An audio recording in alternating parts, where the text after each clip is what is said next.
Salam, əziz idman sevərlər və idmançılar. Biz növbəti dəfə Sportlab verilişində sizi salamlayırıq və həmişəki kimi bugün də bir idmana aid mövzunu seçmişik və idmana inteqrasiya etmiş mövzunu seçmişik və bugünkü bizim həmsöhbətimiz İdman Akademiyasının dosenti, idman menecmenti və kommunikasiya kafedrasının dosenti Vəli müəllimdir. Vəli müəllim mənim vaxtilə İdman Akademiyasında həm müəllim olubdur. Vəli müəllimlə də biz iqtisadiyyat barəsində çox məqamları öyrənmişik və bugün də Vəli müəllimi dəvət etmişik ki, həm mən öyrənim, yenidən bir tələbəsi kimi, həm də bizim idman sevərlər və iqtisadiyyata maraqlı olan insanlar öyrənsin.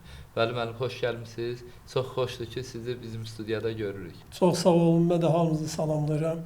Qəşəng bir rubrikadır, yeni bir rubrikadır, həm də lazımlı rubrikadır. Vaxtında açılmış rubrikadır, ona görə də böyük həvəslə sizi maraqlandıran bütün suallara cavab verməyə hazırım. Çox gözəl. Vəli müəllim, biz bilirik ki, idman iqtisadiyyatı idmanı bir sosial iqtisadi institut kimi araşdırır, öyrənir. Amma bunu necə öyrənir? Hansı şəkildə öyrənir? Bu nə qədər bizə vacibdir? Bunu istərdik biz sizin dilinizdən eşidək. Yaxşı sualdır, çox qəşəng vaxtında verilmiş sualdır. Çünki ümumiyyətlə hər bir şeyin mahiyyətini dərk etmək, onun fəlsəfəsini bilməkdir. Bir də bir şeyi yadda saxlamaq lazımdır ki, istənilən bir şeyə zərurət, ona tələbat olan zaman yaranır. Nə idi bu? İdman iqtisadiyyatı bir elm kimi formalaşmasın. Sahə iqtisadiyyatı kimi formalaşmasını doğuran əsas səbəb nə idi? Yəni ki, birinci ona görə iqtisadiyyat nədir sualına cavab vermək. İqtisadiyyat insanlar maddi tələbatını ödəyən bir təsərrüfat sahəsidir.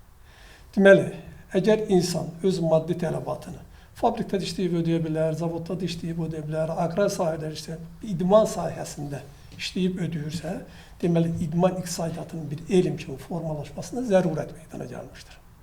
Məsələn, təsəvvür edin ki, 100 il bundan qabaq Azərbaycanda idman sahəsindən barmaqla sayasa qədər insanlar dolanırdı.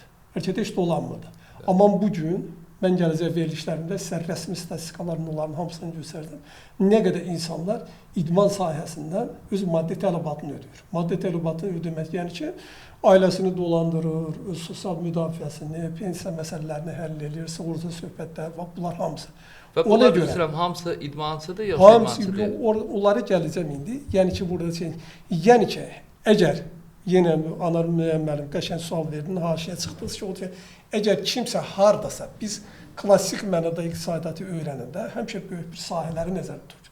Əgər biz müəyyən, müasir mənada buna konseptual yanaşsaq, əgər kim hardasa işləyib və həmin sahədən öz maddi tələbatını ödəyə bilirsə, buna iqtisadiyyat sahəsi kimi baxmaq olar. Ona görə də bugün artıq bugünkü müasir idman öz fəlsəfi mənasını dəyişib. Fəlsəfi mənada siz onu məndən daha yaxşı bilirsiniz, əvvəlki müəllimlər izah edib. Yəni, sağlam bədən, mədəni yetişdirmək, eləsə. Amma müasir idman sırf biznes sahəsidir. Yəni ki, iqtisadiyyat sahəsidir. Gələcəkdə mən Allah qoysa bunları sizə hamısını rəsmi rəqəmlərlə də çalışacağım. Məsələn, iqtisadiyyatda fırlanan pullar təqribən 100 milyard dollarlar bərabərdir. Bir orta statistik bir dövlətin büdcəsi 30-40 milyarddan çox olmur. Orta statistikli böyük dövlətlər. Yəni təsəvvürlər ki, bu qədər pul fırlanırsa, yəni ki, bu bir iqtisadiyyatın obyektinə çevrilir. İkinci bir məsələ, bu idman iqtisadiyyatının yaranmasına əsas zərurət. Yəni ki, idman öz fəlsəfi mənalansını itirib, artıq show biznes sahəsinə çevrildi. Ona görə Almaniyada idman və show iqtisadiyyatı. Məsələn, bu artıq idman iqtisadiyyatı nasıl? İdman və show biznes, idman və show iqtisadiyyatı. Yəni, sadəcə olaraq ali tədris müəssisələrində bu şəkildə tədris olunur, ya necə? Bilavasitə orada da müxtəlif ölkələrdə biraz fərqlidir, bilirsiniz. Nəzəri cəhətdən hamısında demək olar eynidir. Amma biraz bir keçmiş ənənəsi olan federasiyalardır, klublardır. Bunlar artıq o biznes mühitini 100 illərdir öyrəndiklərinə görə orada o tədris bizimkindən bir balaca fərqlənir. Mahiyyət etibarilə heç nə ilə fərqlənmir, forma etibarilə fərqlənir. Çünki biz bu işə tezə girişirik. Amma onlar 100 illərdir bu işi görüblər.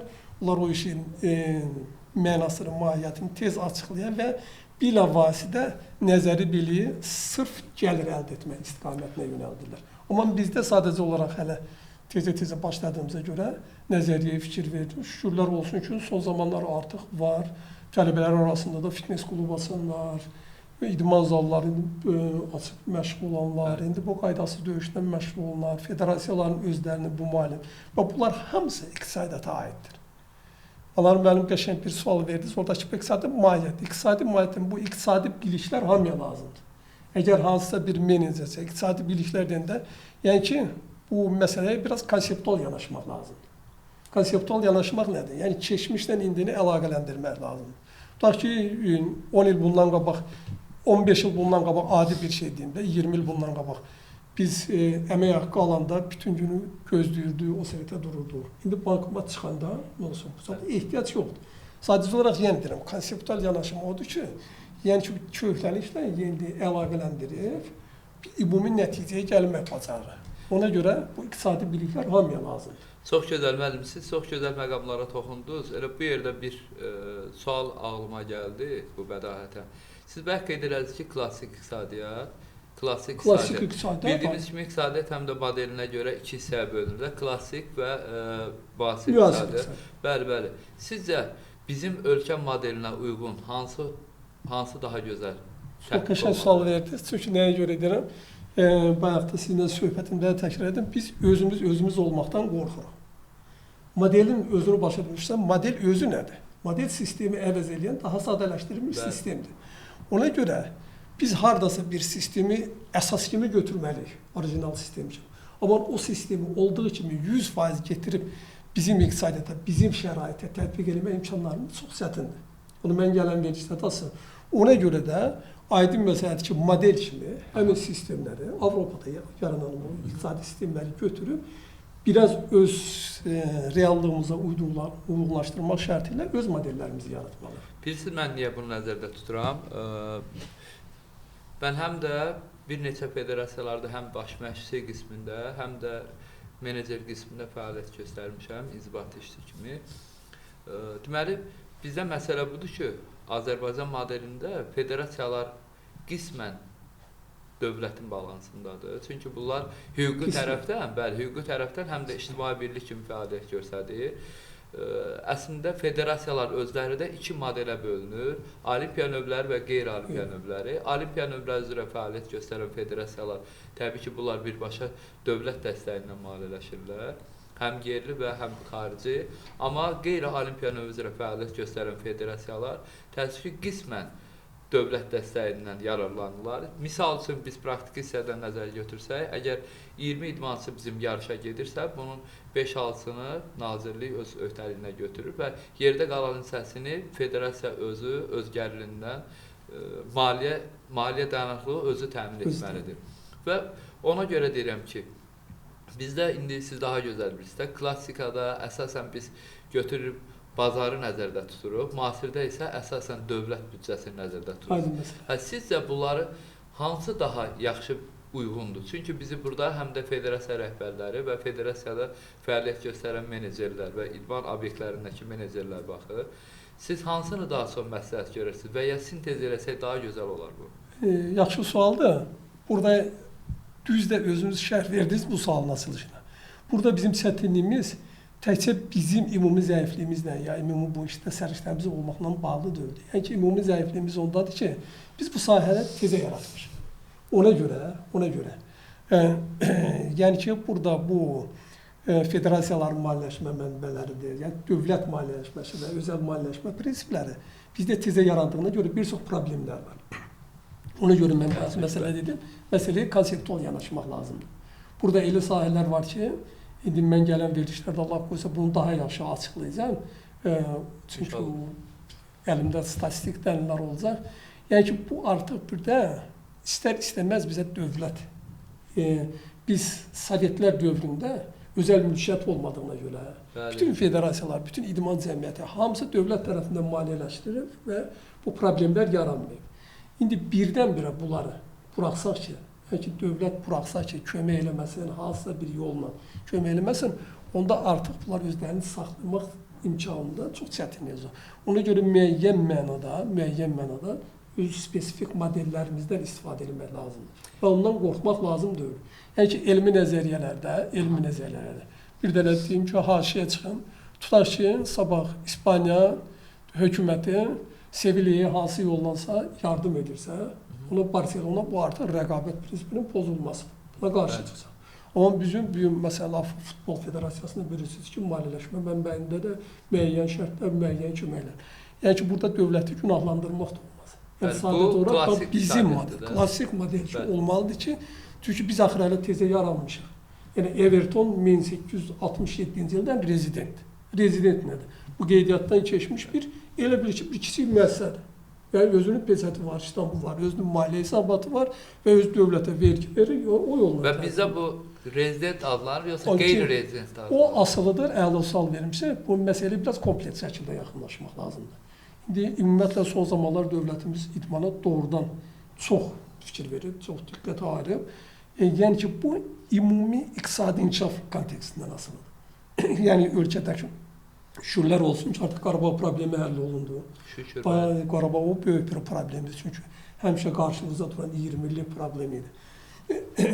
İndi ümumi iqtisadi inkişafımız gedir, yaxşı mərhələdədir və ümumi iqtisadi inkişafdan və aydın məsələdir ki, kadr səviyyəsindən asılı olaraq biraz gecikmələr olacaq və biraz gecikmələr, amma götürdüyümüz istiqamət, məqsəd doğru yoldadır. Yəni ki, o siz dediyiniz bu federasiyaların maliyyələşmə mənbələri. Aydın məsələdir ki, federasiyanın 100% dövlət boynundan götürmür. Dövlət maliyyələşməsi dövlət maliyyələşməsi.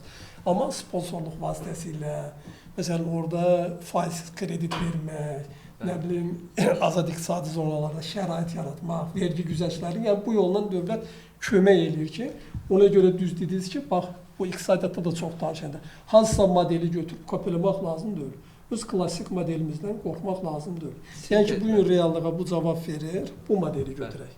Və müəyyən hansı üsullarla kömək eləmək, biraz hami təşkilat kimi, sponsorluq, sonra onlara faizsiz kredit, nə bilim, o birisi həvəsləndirmə, bu cür tutar ki, vergi güzəştləri, kömrü rüsumlarından azad eləmək, bu yolla, bu üsulla sərbəstlik vermək olur. Mənim çox üzr istəyirəm, bu məqam, əsas məsələ bizdə problem nədir? Misal üçün, indi siz də bizdən öncə də siz həmişə elmi tədqiqatlar aparmışsınız, elmi əsərləriniz var və bilirsiniz ki, deməli, hər hansısa bir elmi məqalə yazanda biz hər hansısa bir məsələnin həlli yolunda bunu yazırıq da, eləyəndə. Tutalım ki, biz bir elmi əsər yazırıq və burada bizim problemimiz nədir? Biz necə edə bilərik ki, bizim qeyri-olimpiya növü üzrə fəaliyyət göstərən federasiyalar maliyyə azadlığına çıxsın və müəyyən mərhələlərdə özlərinə maliyyə dayanıqlığını təmin etsinlər. Çünki niyə?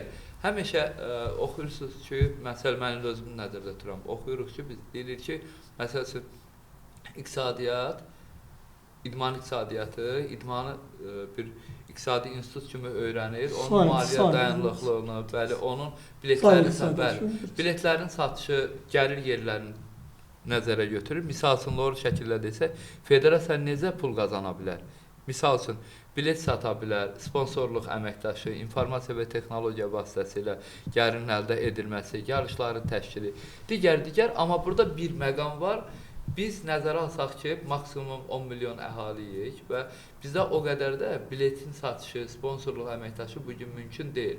Çünki o bizim qarşımızda, mən keçən efirdə dedim, bu həmişə tavan şüşə nəzəriyyəsini yaradır da, effektin verir. Yəni biz o nəzəriyyəni bilirik, amma praktiki cəhətdən onu təmin edə bilmirik. Burada nüans nədir? Misal üçün, biz bileti kimə sataq? Misal üçün deyirəm, yarışı təşkil etmək üçün vəsaiti hardan alaq? Bax, bu modeldə mənim də indi müəyyən bir fikirlərim və praktiki, hansı ki, mən onu zamanında eləmişəm, amma bir müəllim olaraq, pedaqoq olaraq, əgər sizdə belə bir səlahiyyət verilsəydi, siz başqa nə çıxış yolu görə bilərdi? Yəni, kreativ iqtisadiyyatdan istifadə etməklə. Yaxşı sual verdin. Yəni ki, mən bayaq dedim ki, burası idman iqtisadiyyatdan, ümumi iqtisadiyyat kontekstində. Özünüz orada biraz yaxınlaşdıqca, o 100 illərlə inkişaf edib böyük idman dövlətləri var. Var maliyyə imkanları da, o federasiyaların çoxdur, yəni ki, formalaşıbdır. Yəni ki, bizdə biraz. Ona görə sənin verdiyin sual, mən də müəllim olar. Əsas bax, bu menecer fəaliyyəti ilə bağlı bir sualdır. Çünki sizdə menecer fəaliyyəti ilə. Məsələn, biz tutaq ki, iqtisadiyyat sırf həm nəzəri, həm praktiki cəhətdən bir mənfəət hesablamağa konkret bir yolları göstərir. Baba sizin dediğiniz bu menajer fəaliyyətidir. Burada əsas yük federasiyaların üstünə düşür bu menajerlərin bazarına. Menajerlərin bazarı üstündə aydın məsələdir ki, yenə iqtisadi biliklər önəmli olmalıdır. İqtisadi biliklərin önəmli olmasa, menajer bazarı sizə dövlət dəstəyi həmişə var. İnsafən onu qeyd eləmək lazımdır müəyyən formada. Sponsorluq düz deyirsən, indi bizdə o böyük dövlətlərdən fərqli olaraq sponsorluqda müəyyən problemlər var. Müəyyən problemlər var. Aydın məsələdir ki, sonra burada başqa formalar var da. Məsələn, mənim zənnimcə bu menajerlər bilavasitə bunların üzərində işləyib, öz klassik modellərini verməlidirlər. Yəni ki, ən yaxşı olardı ki, sizə məsələn federasiyalar tam sərbəstlik verib, yəni ki, sırf biznes xarakterli imkanların biznesdən məşğul olmağa şərait yarasınlar, imkan yarasınlar. Misal üçün müəllim, mən öz praktikamı demək istəyirəm, bir praktikadan qeyd eləmək istəyirəm. Təxminən bir 2 il, 3 il bundan qabaq mən tələbələrim arasında belə bir sorğu apardım. Dedim ki, baxın biz kasıb uşaqlarıq burada, müəllim tələbə deyilik burada. Gedin bir həftə fikirləşin, kim hansı biznesdən mənim üstümə gələ bilər və burada danışa bilərik ki, misal üçün, öz biznes imkanlarınızı beyninizdə fikirləşin. Bunların içində 10 yaşda var, 12 yaşda var. Dedim kimin modeli mənim xoşuma gəlsə, biz başlayıb onun üzərində işləyəcəyik və o şəkildə bir biznes quracağıq sizinlə. Amma ötəridə belə qısa müddətli bir biznes. Uşaqların hamısı mənə hələ bir modellə gəldi. Biri dedi, müəllim, filan şey sataq, biri dedi, filan şey düzəldək. Və sonra biz oturduq, məsləhətləşdik. Dedim, yaxşı, mən sizə gözəl bir dənə ideya verirəm. Onların üstündə müxtəlif idmançıların şəkilləri həkk olunsun. Azərbaycan idmançıları. Bəli. Onun üstündə həkk olunsun, biz onları düzəldək, hamısını rəngləyək. Mənim bir digər həm professordur, həm də dostum bir xanım var. Onunla da məsləhətləşdik. O da sənətşünasdır. Bu işdə çox gözəl, onun da təcrübəsi var. Biz onları, uşaqlara hazırlatdıq hamısını, apardıq onu. Uşaqları mən 2 idmançının ikisi də hansı ki, onların yaxşı nəticələri vardı. Onları da mən apardım satçı qismində. O malları satmağa yaşı bazarda biz bir gün yer götürdük. Orada təxminən, elə açıq rəqəmlə deyəcəm, bir gündə hardasa 450-500 manat civarında pul əldə elədik. Bəli, mən bu pulu uşaqların arasında böldüm, bu xeyri böldüm. Dedim ki, bu gün bizim maliyyə dayanıqlığımızı həll edir. Çünki mənə görə idmançı həm də pul qazanma qabiliyyəti olmalıdır, bacarığı olmalıdır. Bu indi çalışıram bu şəkillərimi. Bir də ki, mən buradan bilmirəm, bu çağırış kimi səslənər, yəni necəsə mən məsləhət görərdim ki, praktik olaraq zamanında mən də bunlardan bir qismini istifadə eləmişəm. Bizim idman federasiyaları, bayaq ki, biz qeyd elədik ki, əgər bu modellər işləmirsə, bu metodlar, bilet satma mümkün deyil, əməkdaşlıq mümkün deyil, xarici qrantlara müraciət edə bilərik. Necə?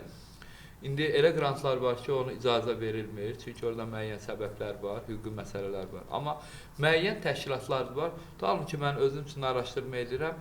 Faktiki indi 2025-2026-da Kung Fu idman növü üzrə, Wushu idman növü üzrə, boks üzrə, karate üzrə, digər olimpiya və qeyri-olimpiya növü üzrə. İndi mən əsas qeyri-olimpiyanı nəzərdə tuturam ki, daha çox maliyyə dayanıqlığı onlara lazımdır. O qədər böyük belə deyim də, təşkilatlar var ki, qrantlar elan edirlər. Orada müəyyən maliyyələşmə var, təbliğat var, orta məktəbdə idman təbliğatı, müəllimlər üçün, şagirdlər üçün. Bunlardan sadəcə olaraq mən, bayaq siz gözəl dediniz ki, biz yeniliyə açıq deyilik. Baxın, idman, bəli, menecerlər bundan istifadə eləsinlər, federasiya üçün.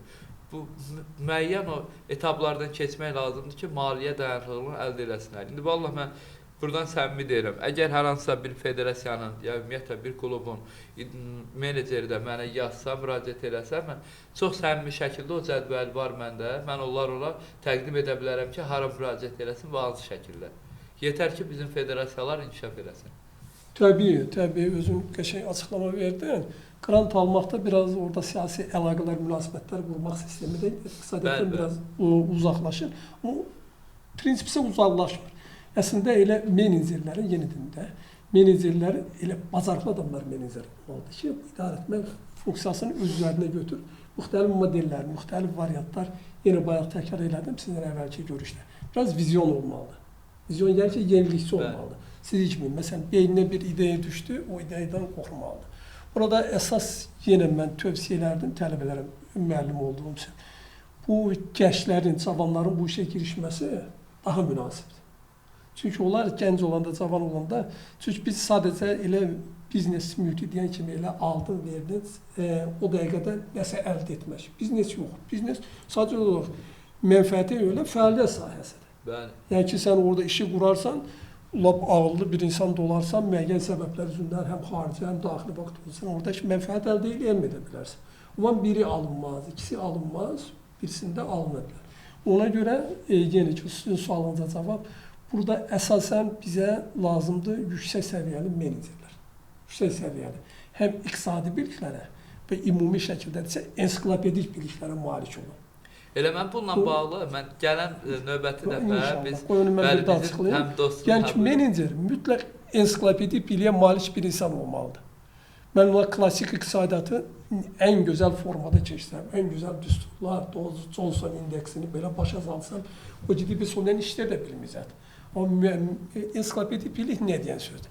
Yəni ki, menecer həm iqtisadçı olmalıdır, birinci iqtisadiyyatda, həm filosof olmalıdır. İşçilərlə, öz əl altında işçilərlə olmalı, resurslarını deyirlər, resursları idarə etməyə bacarmalıdır. Sonra psixologiyanı bilməlidir, ünsiyyət yaratmaq. Bu müasir dövrdə institusional iqtisadiyyat o bir şeylərdən qabaqdır. Məsələn, baxırsan ki, yaxşı, bəlkə də sən öz praktikanda rast olmuşsan, hər şeyi yaxşı bilir, amma bu reallığa uyğun münasibətləri qura bilmir. Ya utancaqlığından, ya nəysə bir gəl bir reallığı da danışaq da, bu əlaqələr sistemindən, bacarma. Ona görə o sizin dediyiniz, yenə deyirəm, biz işin başlanğıcındayıq. Çox gözəl rubrik açmısınız. Bir Almanların bir qəşəng atalar sözü var. Bir Aller, Anfang iş ver. Sakaya nəsə da turunda. Yəni işdən başlayanda sizin bu verilişdə də bu özündə qəşəng sualı qoymaqda, özümüz olmaqdan qorxmayaq. Hər variantda. Fikirləşmək ki, bizdən kimsə getirib bizə güclü investisiya qoyacaq, kimsə bizə hardansa əlimizə güclü kapital olacaq. O yəni sadəcə olaraq menecer bazarlığını inkişaf etdirməklə federasiyalara o sərbəstliyi vermək ki, hansı yolla, hansı vəsaitlə aydın məsələdir ki, bu ümumi qəbul olunmuş, bu respublikada bu qanunlar sistemi var. 2009-cu ildə bizə qanun qəbul olunub, bədən tərbiyəsi idman haqqında qanun. Bu qanuna uyğun, qanun çərçivəsində normativ hüquqi əsaslara əsaslanan. Amma bayaq özüm qeyd elədiyim kimi, burada dövlətimiz çox qəşəng siyasət yeridir. Bəzən o olaraq xüsusi bir şərait, güzəştlər yaradır və o imkana girişmək lazımdır. İkinci bizdə çatışmayan cəhət elə hamı çalışır ki, birdən-birə nəsə çox mənfəət əldə eləsin. Üçüncü çatışmayan cəhət. Ona görə bax sizdən də xahişim də məsləhətim. Belə rubrikaları çox aşmaq lazımdır ki, bəzi əllərində pul olan adamlar idman sahəsində pul yönətməkdən biraz qorxur, biraz başa düşmür. Bax, indi yenə deyirəm, dövlətimizin siyasəti, şükürlər olsun ki, Qarabağda milyardlarla 3 milyarda qədər pul ayrılıb. Elə tələbələrlə güzəştirildi. Bax, o səni qəşəng edən idi. Mən də praktik təcrübədə mənə də istiqamət verdi. Bir layihə hazırlayın, bax, bu qədər adamlar köçürür, şükür çox torpaqlara. Sonra hamısı deyir ki, çayxana açsam, nə bilim, biri deyir, nə deyirlər o, yazxana açsam, biri deyir, bir də fikirləşin ki, bax, gələcəkdə 5 ildə, bax, inandırıb səni bu sahəyə qoyulan pul cəmaatın xəbəri olmadığına görə, təzə olduğuna görə, ona görə bu investor cəlbi özü də bir şeydir. Dil qabiliyyəti ilə, hansısa bir reklamla, biz ona görə elə bizim verdiyimiz fənlər elə marketing, iqtisadiyyat elementidir. Evet dedim, əsas yenə deyirəm, əsas menecer, böyük fiqur menecer. Bunun menecerinin əlinin altında məsələn, marketing üzrə işçi var, marketing üzrə maliyyə meneceri var. Yəni ki, bunların hamısını işlətməklə, nə cür, hansısa primitiv yollarla, primitiv bizim üçün primitivdir. Federasiyalar özlərinə çarə axtarmalıdır. Yəni ki, əli baxımlıqdan qurtarmalıdır. Bu əli baxımlığı onlara doğuran, onları da qınamaq. Yəni ki, Sovet sistemi. Büdcə maliyyələşdir, büdcədən də ayrılır, Gənclər İdman Naziri, orada da fondu bölürdülər.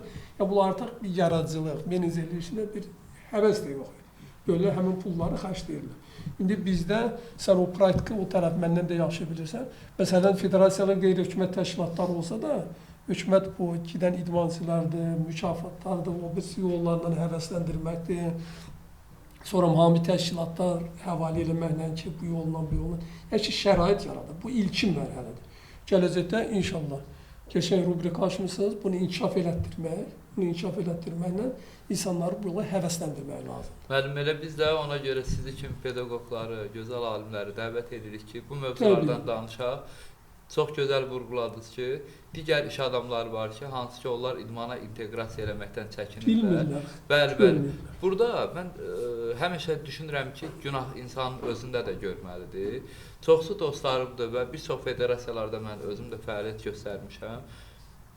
Federasiyalar yeniliyə açıq olmalıdır. Misal üçün, çox federasiyada əsasən fəaliyyət göstərən insanların 95%-i idmançılardır. Misal üçün, onlar düşünür ki, praktiki cəhətdən biz federasiyanı idarə edə bilərik. Çünki Sovet sistemində belə gəldi, Sovet modelində. Amma indi elm o qədər inteqrasiya edib ki, bütün elmlər bir-birinə sintez edib, o qədər bir-birinə bağlıdır ki, artıq burada təkcə idmançı olmaq bəs eləmir ki, sən federasiyanı idarə edəsən. Təkcə iqtisadçı da olmaq bəs eləmir. Ona görə, misal üçün, vizual mən görürəm ki, indi siz bunu daha gözəl bilirsiniz. Bayaq toxunuz əslində məqamlara, həm də var davranış iqtisadiyyatı. Mən orada davranış iqtisadiyyatında, misal üçün, mən çox sevdiyim, Daniel Goleman'ın yazdığı 1996-cı ildə səhv eləmirəmsə yazıb emosional zəka. Çox gözəldir. Orada o toxlubdur sərt və yumşaq bacarıqlara. Siz bunları daha gözəl bilirsiniz. İndi idmançılar üçün də biz elə biraz açıqlama verək. Sərt bacarıqlar, yəni idmançıların şəxsi bacarıqları, qabiliyyət, yəni hansı nəticələr əldə edib, hansı universitetlər bitirib, hansı şəxsi bacarıqlar var bunlar. Yumşaq isə ictimaiyyətlə necə davranmaq lazımdır, necə sosiallaşmaq lazımdır. Jurnalistika əsas prinsip. Ünsiyyət bacarığı. Bax, təəssüf ki, bizdə bir problem budur və digər problem də bizdə. Biraz sosiologiyada inteqrasiya eləsək, bizdə kognitiv düşüncənin biraz aşağı olmasıdır ki, çatışmamazlıq deyək də.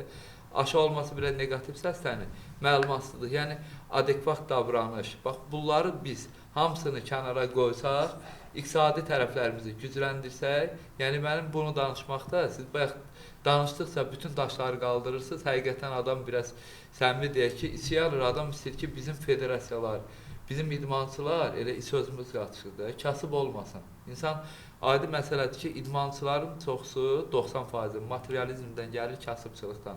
Amma biz istəyirik ki, hamısı varlansın, ən azı orta səviyyədən yuxarıda yaşasın. Buna görə, bax, biz danışa-danışa məncə bu bəlalardan idmançılarımızı qurtarmalıyıq. Sağ olun, Məhəmməd. Çox qəşəng. Bəldən də yaxşı açıqladınız. Özü düz açıqladınız. Yenə deyirəm. Müasir dünya biraz başqa dünyadır. O konseptual yanaşma tərzini dəyişmək lazımdır, şöyle fikirli. Bu əlaqələr qurmaq bacarığıdır, sonra ümumi biliklər sistemidir. Yəni, qorxmaq lazım deyil ki, sadəcə olaraq işə girişi bu bilavasitə iqtisadi biliklər sistemini menecer hazırlığına yönətmək lazımdır və onlara lazım olan peşə bacarığı, o kompetensiya deyirlər. Yəni ki, bəzən sən çox gözəl bir şey, haşiyə çıxdın, indi vaxtımız yəqin ona çatar. Bəzən həddindən artıq çox bilmək insanı çaşdırır. Buna kibernetikada qara yaşıq üsulu deyirlər, metateorinin yaşıq. Yəni ki, bir şeyi sən həddindən artıq çox bilirsənsə, oranı fikirləşirsən, buranı fikirləşirsən, axırda getirib bir nəticəyi çıxarda bilmirsən. Yəni, ona görə bu ensiklopedik biliklər və konkret biliklər sistemi, həm də verilişin əvvəlində mənə dediniz ki, uşaqlar, müəllimlər, bu konkret biliklər sistemi, o peşə bacarığını, kompetensiyanı o tələbələrə öyrətmək lazımdır.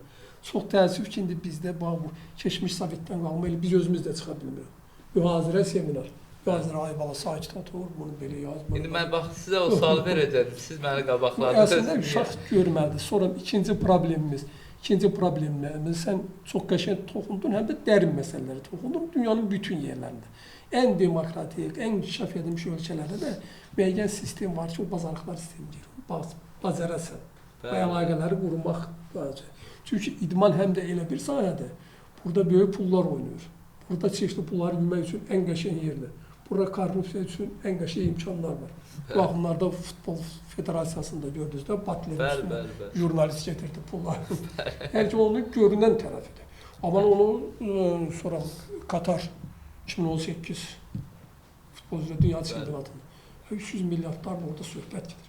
Azərbaycanın dövlət büdcəsi təqribən bir 17-18 milyard dollar, 300 milyard dollardan söhbət gedir.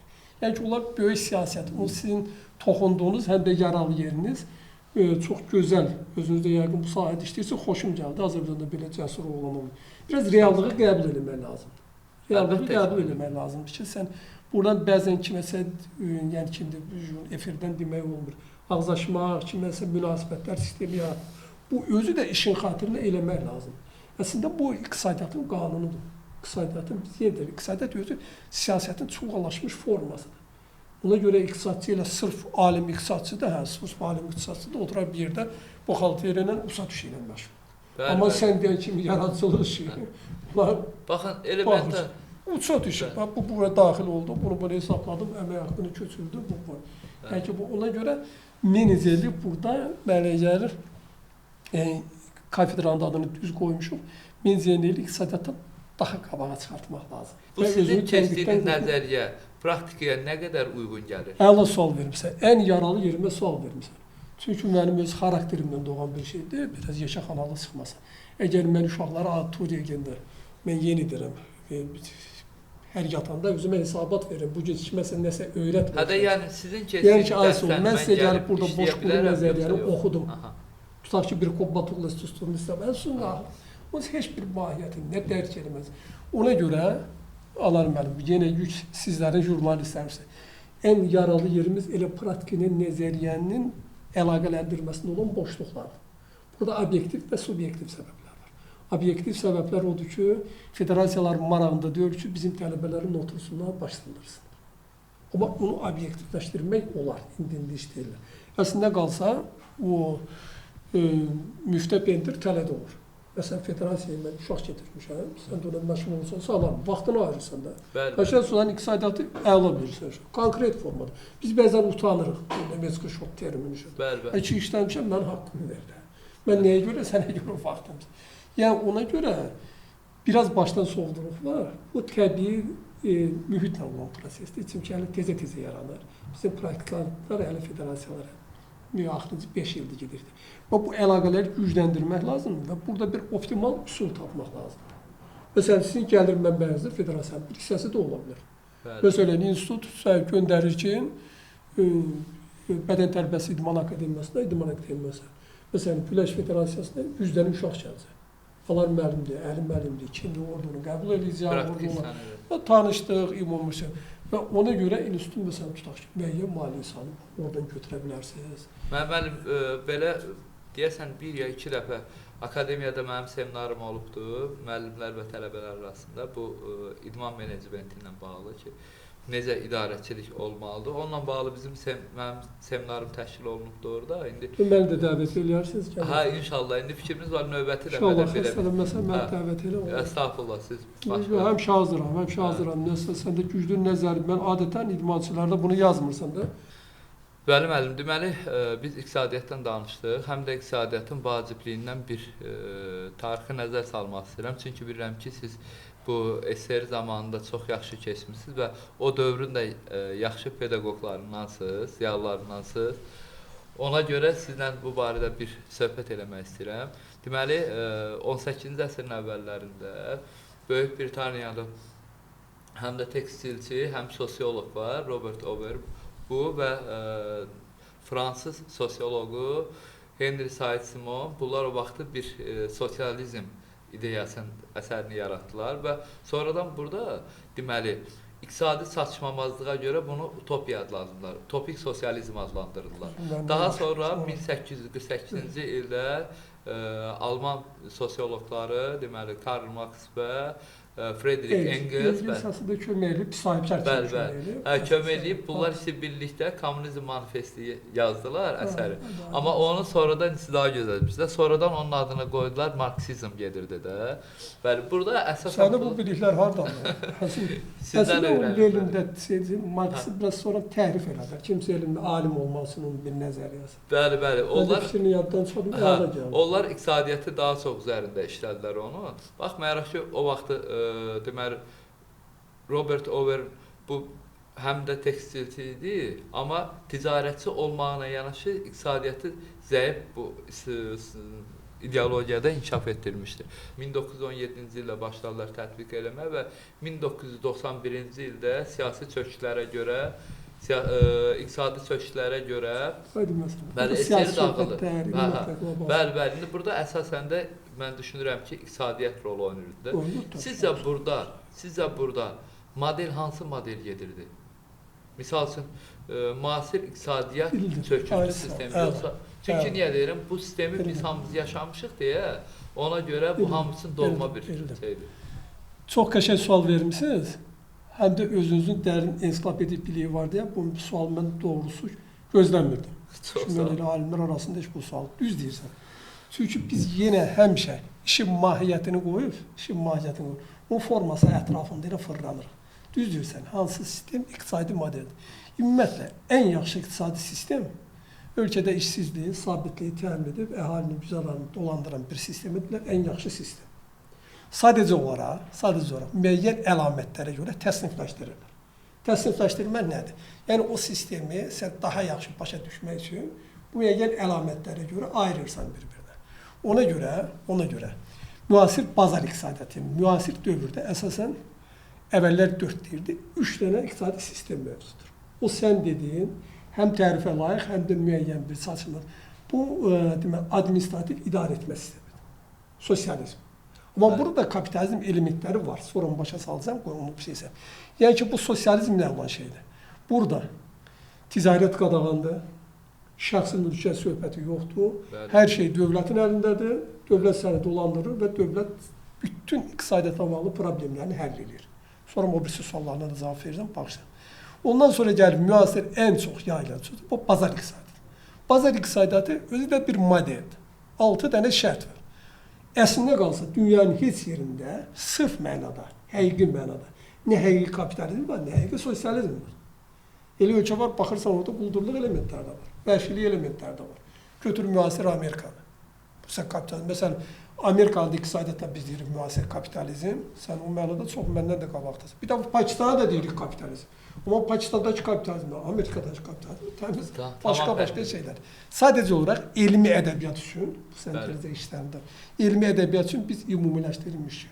O 6 dənə şərt var. O 6 dənə şərti ödəyən iqtisadiyyata klassik iqtisadiyyat deyirik və bütün dünya bunu Keynesdən başlayıb qəbul edir. Bu hansıdır? Birinci xüsusi mülkiyyət. Yəni ki, SSR-nin bazar iqtisadiyyatından, administrativ idarə etmə sistemindən ən fərqləndirəcək xüsusi mülkiyyət söhbəti yoxdur. Xüsusi mülkiyyətin yaxşı cəhəti nədir? Yaxşı, tutaq ki, Bağ Federasiyada ya hansısa bir obyekt açmışam, bu fitness klub açmışam. Bu sənin xüsusi malın, qeydiyyatdan keçmişsən rezident. Sən ora hansısa bir fərsiz bazoğlunu ya birisi axmaq dostunu işə götürərsənmi? Heç var. Çünki yoxsa, amma SSR-də ümumxalq mülkiyyətdir, səni bura qoyublar, tam mahiyyətini başa düşdün. Deməli, xüsusi mülkiyyət. İkinci, azad sahibkarlıq. Yəni ki, bax, dövlət tərəfindən qadağan olmayan istənilən sahə ilə, bax, bizdə də çatışmayan budur. Deyirsən, iş adamları qorxurlar. İstənilən bir sahə ilə məşğul ol. Mən qadağan olmayan yerdə ev tikməyə, qadağan olmayan narko bizneslə məşğul olmağa, o birisi. Amma başqa bir biznesə, beyninə nə ideya gəlib, o ilə məşğul. Azad sahibkarlıq. Üçüncü, şəxsi maraq, şəxsi mənafi. Yəni ki, aydın məsələdir ki, bu biznesdə, biznesin Allah'a da deyək ki, estağfurullah, puldur. Bizdən bəzən biznesmeni belə laf çox qaldırıb yuxarı mərtəbələrə eləyirik. Yox. Yəni ki, burada şəxsi maraq olmasa heç kim biznesdən məşğul olmaz. Mən burada biznesmeni arıya bənzədirəm. Arı, bax, kitabımızda. Arı çiçəyin üstündə nəyə görə qonur? Nektar yığmaq, qarnına doldur. Quma sahəsi biznesində olsun istəyir, o bir sayda, agro sayda. Pulunun mənfəət əldə etmək. Marağı mənfəətdir, ancaq bunun məqsədi yoxdur. Amma eyni zamanda mənfəət əldə etmək üçün sabahları sən bir dənə idman zalı açırsan, fitness klubu açırsansa, kiməsə iş verirsən, bir 50-nin altında bir 10-dan iş olur, dövlətə vergi verirsən, bu da aydın məsələdir ki, elə bir ki, dövlətin maliyyə asıllığından qurtarırsan. Deməli, bir də təkrarlayım, xüsusi mülkiyyət, azad sahibkarlıq, şəxsi maraq, sonra rəqabət. Bu rəqabət, yəni ki, dövlət xalis rəqabəti şərait yaradır.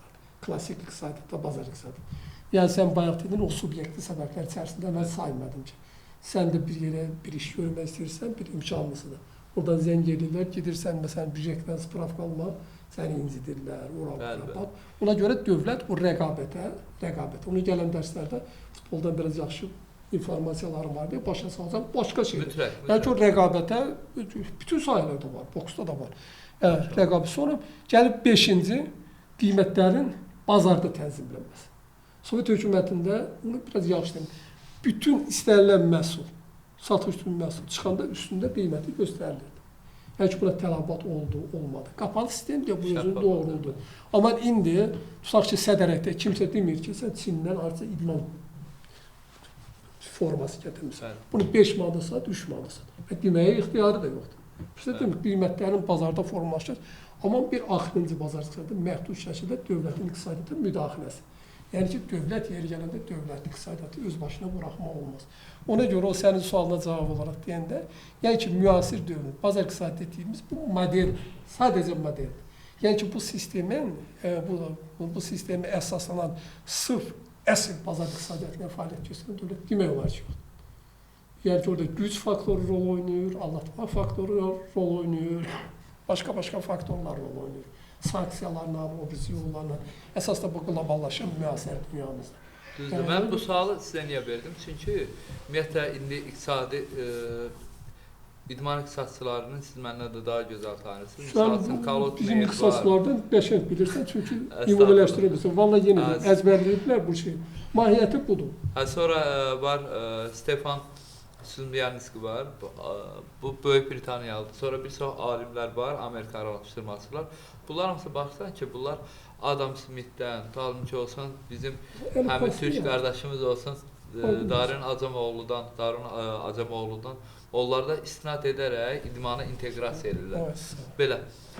İndi Marks dövründə yenə deyirəm də, Marks dövründə bankomat söhbəti yox idi, valyuta termini yox idi. Biz oturaq Marksı söyləyək ki, Bəli. Ona görə bax, sən bu sualda da məndə də baxışından hiss elədim ki, razıyam. Konseptual yanaşma söz. İndi Marks bunu o vaxtı deyir. Marks o vaxtı deyəndə bu sistem yox idi. Axır qlobal sistem yox idi, küresel sistem yox idi ki, Amerika bir dövlətə sanksiya tətbiq eləsin, bu iqtisadiyyatını batırsın. Yəni ki, valyuta termini yox idi. Məsələn, biz indi deyirik, o sən deyən, sən onun lap dərinində maraqlasın. Beynəlxalq valyuta sistemi, bu saat bu dollarla, bu Brüttenwolskı sağlaşına çıxardı, 1900. Bütün planeti əlində saxlayır. Yəni, bunu burada Marksı günahlandırır. Yəni ki, ona görə bu konseptuallığa şeydə də var, idman iqtisadiyyatı. Yəni, idman iqtisadiyyatı da 100 il bundan qabaq belə buna ehtiyac da yox. İnsanlar fabrik zavodda ancaq qarnının alındı. Amma artıq idman şovu yayandığına görə, yəni ki, bir haşiyə çıxım, orada qeyd edərsiniz özünüzdə. İdmanın o birisi iqtisadi sahələrdən biraz spesifikliyi var. Spesifiklik yəni özünə məxsusluq. Məsələn, idman həm xidmət sahəsidir, həm də istehsal sahəsidir. Sabah tutaq sən Adidas bir ayaqqabı tikirsən, bir dənə turnik istehsal edirsən, bu sırf istehsal sahəsidir. Həm də sənayə inteqrasiya edir. Ona görə idman sənayesi indi söz. Sırf sənayə xidməti istehsal sahəsidir. Amma bir də başqa xidmət sahəsi, xidmət göstərsin. Turist bələdçiliyi edirsən, mən uşağımı getirmişəm, boks öyrədirsən, nədən tutaq ki, yəni ki, hovuz öyrədir. Bu artıq sənin xidmət sahəsidir. Ona görə bunu artıq verilişimizdən biraz əlavə çıxıram, sənin xətrinə deyirəm ki, gözləməzdim düzür. Biz sizdən öyrənməyə. Nəyə görə deyirəm? Bu BMT-nin özündə bu iqtisadiyyatın sahələ bölünmə prinsipini dəyişirlər. Biz Sovetin axmaq dövründə bu çatışmayan ideologiya, xalq təsərrüfatı, birinci xalqın nə təsərrüfatı? İmum xalq mülkiyyəti. Bunu yes olar. İmum xalqsa bunun dağılmasını hələ başa düşdüm. Bəli müəllim, çox sağ olun gəldiniz. Sizdən çox şeylər öyrəndik. Özümü yenidən sizin dərsinizdə qarşınızdakı kimi hiss elədim. Mən də öyrəndim. Digər bizim idman sevərlərimiz də, digər mütəxəssislərimiz də öyrəndi. Çox sağ olun. Allah sizə can sağlığı versin. Həmişə var olun və siz də buyurun. Dəvətinizə görə təşəkkürümü bildirirəm. Çox gözəl bir rubrika açmısınız. Və sadəcə olaraq yeni deyirəm, bu rubrikanı davam elətdirmək və müəyyən mənada bu iqtisadi inkişaf elətdirmək, idman iqtisadiyyatının menecment sahəsini tanıtdırmaq üçün reklama uyğun, yəni ki, reklam istiqamətdə bu tip verilişlərdən sayını çoxaltmanızı sizə məsləhət görərdim. Çox sağ olun, müəllim, təşəkkür edirəm. Sağ olun. Əziz tamaşaçılar, çox sağ olun, təşəkkür edirəm ki, bizə vaxtınızı ayırdınız. Növbəti dəfə Sport Labın verilişində başqa siz mövzular haqqında söhbətləri işləyəcəksiniz. Ona görə hər zaman bizi izləyin. Sağ olun, təşəkkürlər. Sağ olun.